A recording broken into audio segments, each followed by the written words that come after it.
Salam sejahtera, terima kasih karena bersama dengan saya di Nazilin Unity Channel. Anwar akhirnya Perli Hadi. Dia seorang saja yang kuat. Perdana Menteri Anwar Ibrahim menyindir Presiden PAS Abdul Hadi Awang yang mendakwa pimpinan Melayu Islam dalam kerajaan sebagai lemah hingga menyebabkan orang bukan Islam naik kepala. Tak apalah, kata Anwar Ibrahim. Dia seorang saja kuat. Kata Anwar ringkas kepada pemberita selepas solat Jumat di kampung Desa Putra, Sungai Merab, Kajang sebentar tadi. Dakwah Hadi, pemimpin Melayu Islam dalam kerajaan, mereka tiada keupayaan menyebabkan Islam tiada kehebatan. Sehingga kita saksikan berlakunya isu-isu yang sangat mendukacitakan. Kata Hadi, isu-isu orang bukan Islam berani bercakap etek Islam, berani bercakap perkara orang Islam.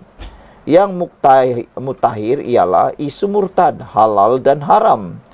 Tuduh Hadi ketika menyampaikan amanat sempena Muktamar Pemuda PAS ke-65 di Kerdau Temerloh semalam. Sebelum ini, ahli Parlimen Seputih Teresa Kok menjelaskan dia tidak mempertikaikan hukum halal dan haram Islam.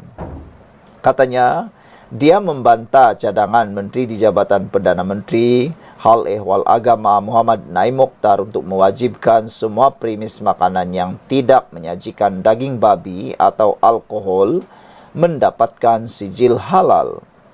Teresa berkata cadangan itu akan membebankan kos perniagaan, termasuk peniaga kecil dan penjajah Melayu, serta boleh menjejaskan imej Malaysia di peringkat antarabangsa. Susulan daripada kenyataan tersebut, 50 laporan polis dibuat terhadap Teresa, yang kini disiasat di bawah Kanun Keseksaan serta Akta Komunikasi dan Multimedia. Seorang netizen daripada komen di Malaysia kini, Green Moss, kata, lembik respon, banyak statement si Hadi ini sebenarnya keterlaluan dan bersifat menghasut. Tolonglah PMX, do something, kata beliau. Violet Rabbit kata, kuat membohong, memfitnah, menyakat, mengutuk, menunggang, menyakau, kata Violet Rabbit. Purple Mouse kata, apa kuatnya berjalan pun tak larat. Kuat spin tu betul lah. Satu je yang betul dia mengajar macam mana nak buat dan tanam jagung, kata Purple Mouse.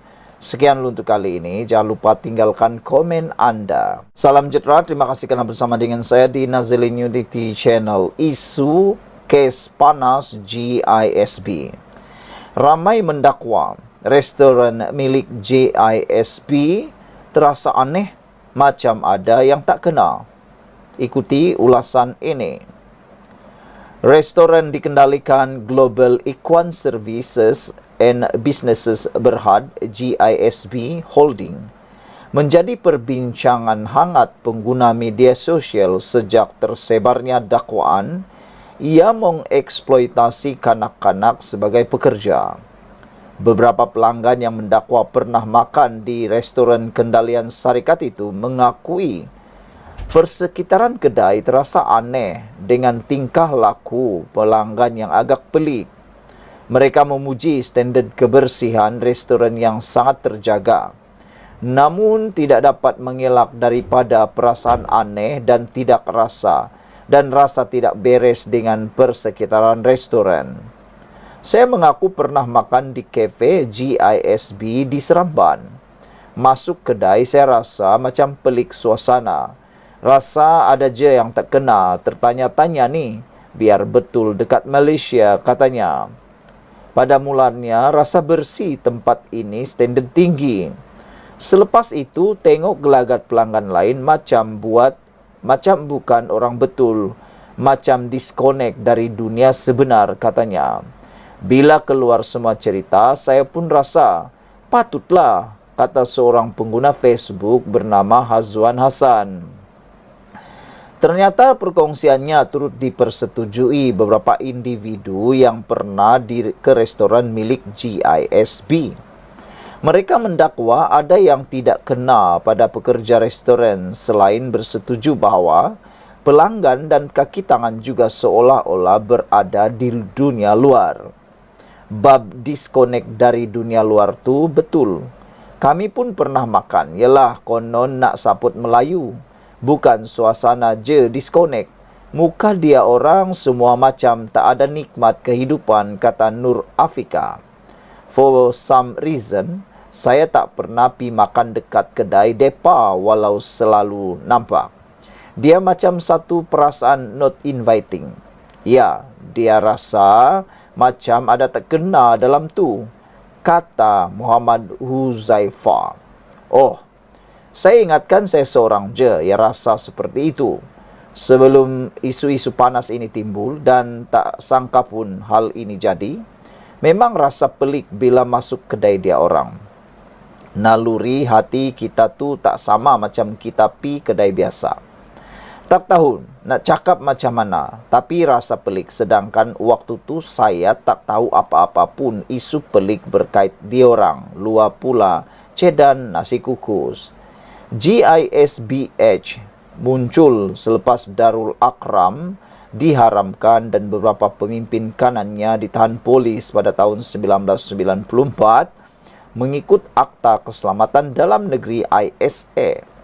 Selepas pengharaman Darul Arkam, pengikut menubuhkan Rufaka Corporation disusuli penubuhan GISBH pada tahun 2008 sebagai organisasi perniagaan berasaskan agama dengan doktrinnya masih terikat Aurad Muhammadiyah yang diharamkan. Untuk rekod, polis dilaporkan telah menyelamatkan 402 kanak-kanak dan remaja berusia antara 1 hingga 17 tahun yang dipercayai menjadi mangsa eksploitasi di 20 rumah amal di Selangor dan Negeri Sembilan. Kanak-kanak di rumah amal tersebut didakwa telah diliwat penjaga dan diajar untuk meliwat rakan penghuni yang lain. GISB dalam satu kenyataan balas pula menafikan segala tohmahan bahawa syarikat itu terbabit dalam eksploitasi kanak-kanak sebagai pekerja. Syarikat itu terus menegaskan ia tidak akan berkompromi dengan sebarang aktiviti melanggar undang-undang, khususnya membabitkan kanak-kanak sebagai pekerja. Bagaimanapun, awal pagi ini polis mengesahkan 13 kanak-kanak yang menjadi penghuni rumah perlindungan yang diserbu polis di Raja Malaysia PDRM dalam Ops Global itu disyaki telah diliwat. Hasil itu diperoleh berdasarkan saringan perubatan yang dijalankan terhadap kesemua 13 mangsa. Sekian untuk kali ini. Jangan lupa tinggalkan komen anda, tekan butang subscribe. Salam sejahtera, terima kasih kerana bersama dengan saya di Nazilin Unity Channel. Selepas disaman, Tun Faisal mohon maaf, tuduh Alif Ahmad sebagai skamer. Apa jadi? Seorang pemimpin bersatu tampil membuat permohonan maaf selepas disaman seorang pengguna Facebook yang juga aktivis, Alif Ahmad, kerana menuduhnya seorang skamer. Di Facebook, Alif Ahmad berkata dia dituduh skamer oleh Tun Faisal Ismail gara-gara memuat naik surat terbuka mengkritik Tan Sri Anwar Musa pada tahun 2021. Anwar Musa merupakan bekas bos kepada Tun Faisal. Dia pernah menjadi setiausaha akbar kepada bekas ahli parlimen Ketereh itu. Alif Ahmad telah memfailkan saman terhadap pemimpin bersatu berkenan selepas meninggalkan komen menuduhnya skamer. Bagaimanapun, Tun Faisal akur dan memohon maaf supaya saman tidak diteruskan. Jadi, aku telah menyamannya untuk melihat bagaimana dia nak buktikan aku ini seorang skamer, kata beliau. Setelah bermediasi, Tun Faisal akur untuk memohon maaf dan tidak mahu saman diteruskan. Aku percaya jika diteruskan dia takkan mampu nak buktikan aku ini seorang skamer Dan dengan pendirian dia yang nak meminta maaf, perbicaraan pasti tidak akan menarik lagi, katanya.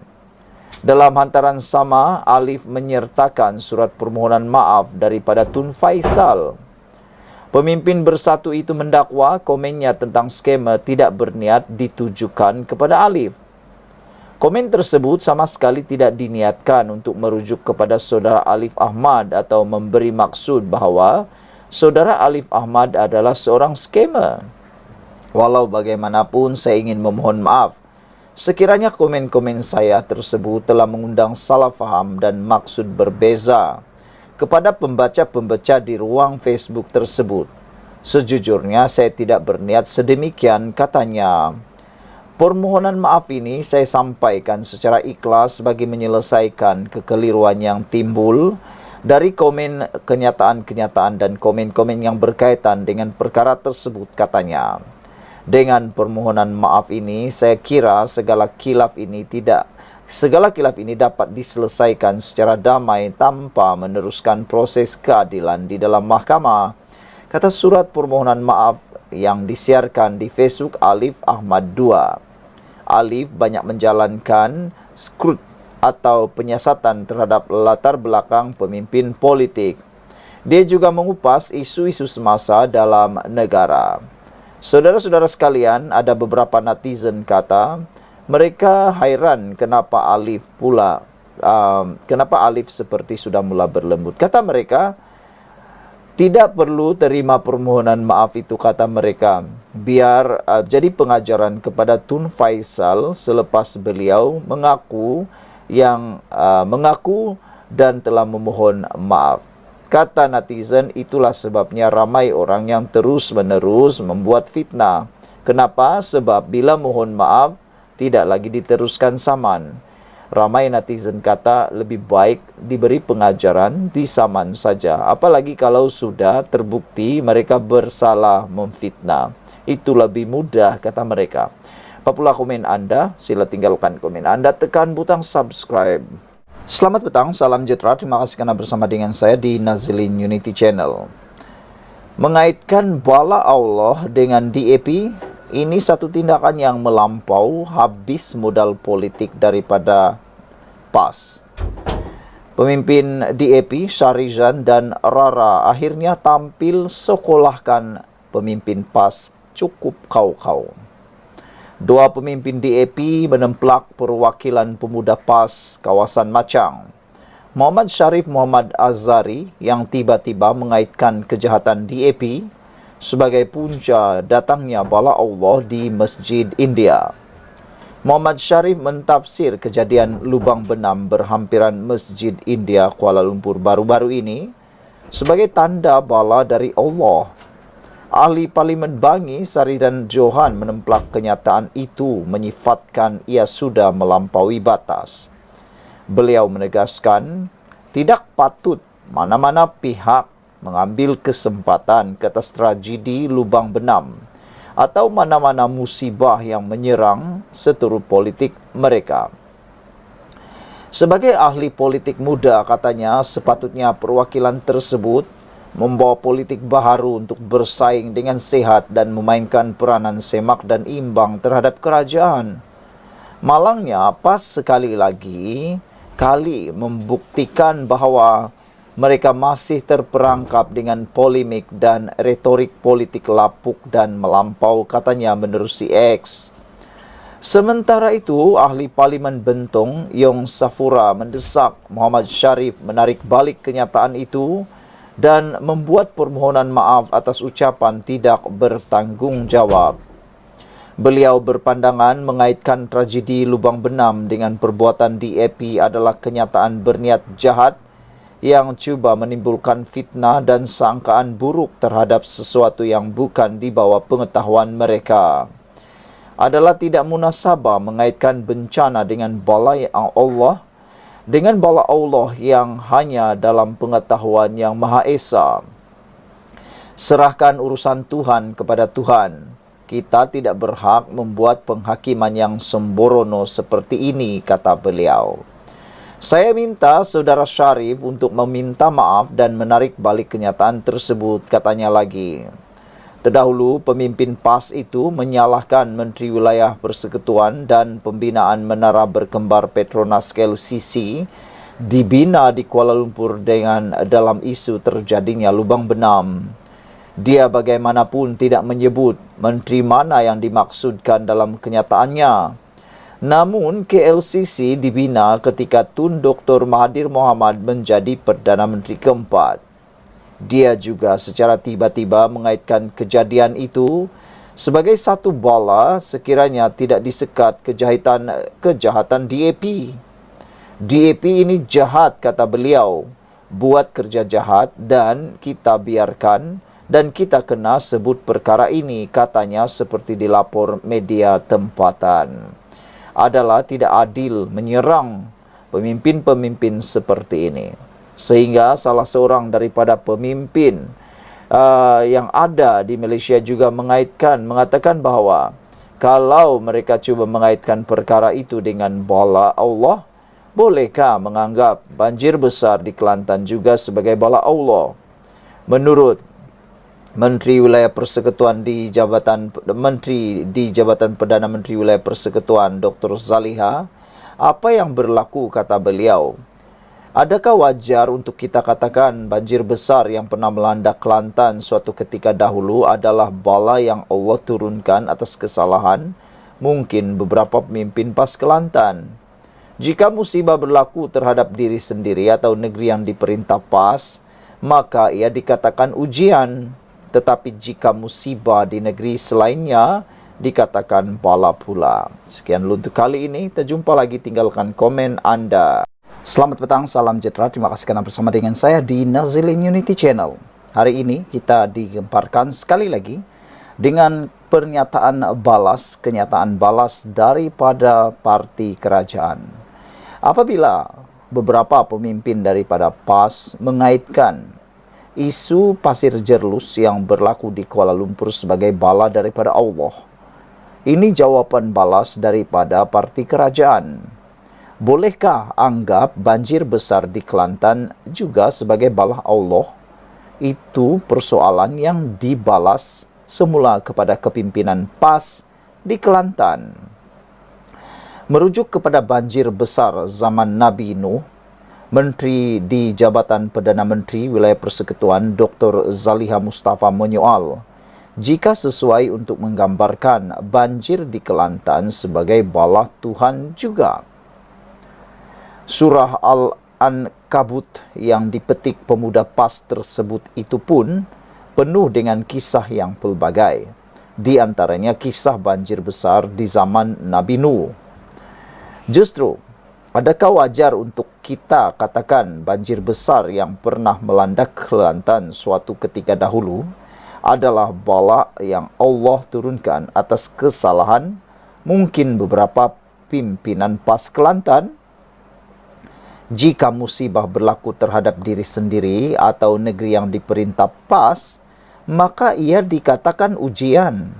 Tetapi jika musibah di negeri selain daripada yang diperintah PAS, itu pula dikatakan bala. Tak adil nak lakukan seperti itu. Perwakilan pemuda PAS kawasan Machang, Muhammad Sharif Muhammad Az-Zahari, sebelum ini mendakwa kejadian lubang benam di Kuala Lumpur sebagai bala Allah. Zaliha menggesa PAS belajar menjadi pembangkang yang lebih konstruktif daripada menggunakan agama sebagai alat. Saya juga mahu mengingatkan agar berhujahlah dengan sesuatu yang benar. Kena rajin-rajinlah membaca dan cari fakta, kata beliau. Hujah yang dangkal hanya menunjukkan betapa dangkalnya juga cara kita berfikir, tambahnya lagi. Berhubung dokumentari mengenai KLCC yang disebut, Zaliha berkata, pembinaan menara berkembar tersebut masih dianggap sebagai kajian kes tentang bagaimana teknologi boleh digunakan untuk pembinaan di atas tanah lembut. Maka ia adalah suatu pencapaian dalam dunia pembinaan dan ianya berlaku di Malaysia, kata Zaliha. Bagaimanapun, Syarif mendakwa kejadian lubang benam itu juga boleh terjadi. Susulan apa yang dibuat oleh Menteri Wilayah Persekutuan dan Pembinaan Menara Berkembar Petronas di Kuala Lumpur. Malah menurutnya, dia memperoleh maklumat melalui dokumentari pembinaan KLCC yang diterbitkan oleh National Geography. Itu ambo saya tengok National Geography semasa dia buat KLCC. Dalam National Geography itu, dia kata masa nak buat peringkat awal, ada satu bahagian memang tak sepatutnya KLCC boleh dibuat di situ, dakwa ahli PAS itu. Terdahulu, ahli Parlimen Bangi, Sarezan Johan, turut mengecam perwakilan PAS kerana melampaui batas dengan melibatkan DAP dalam hujah tersebut. Tidak patut mana-mana pihak ambil kesempatan kata strategi lubang benam atau mana-mana tragedi atau musibah untuk menyerang seteru politik mereka.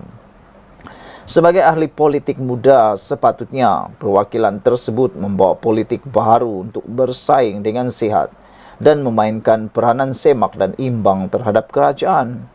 Malangnya PAS sekali lagi membuktikan bahawa mereka masih terperangkap dengan polemik dan retorik politik lapuk yang melampau, katanya dalam hantaran di X. Sarizan mengulas perwakilan PAS yang menuduh kejahatan DAP perlu dibendung. Bolehkah menganggap banjir besar di Kelantan sebagai bala Allah? Saudara-saudara sekalian, kenyataan daripada Menteri Wilayah Persekutuan ini merujuk kepada ini adalah satu perkara yang boleh difikirkan. Kata beliau, adakah wajar kita katakan bahawa banjir besar yang pernah melanda Kelantan suatu ketika dahulu adalah bala yang Allah turunkan atas kesalahan mungkin beberapa pemimpin PAS Kelantan? Menurut beliau, jika musibah berlaku terhadap diri sendiri atau negeri yang diperintah PAS, maka ia dikatakan ujian. Tetapi jika musibah di negeri lain, selainnya dikatakan pula bala. Tak adil seperti itu. Sekian dulu untuk kali ini. Jangan lupa tinggalkan komen Anda.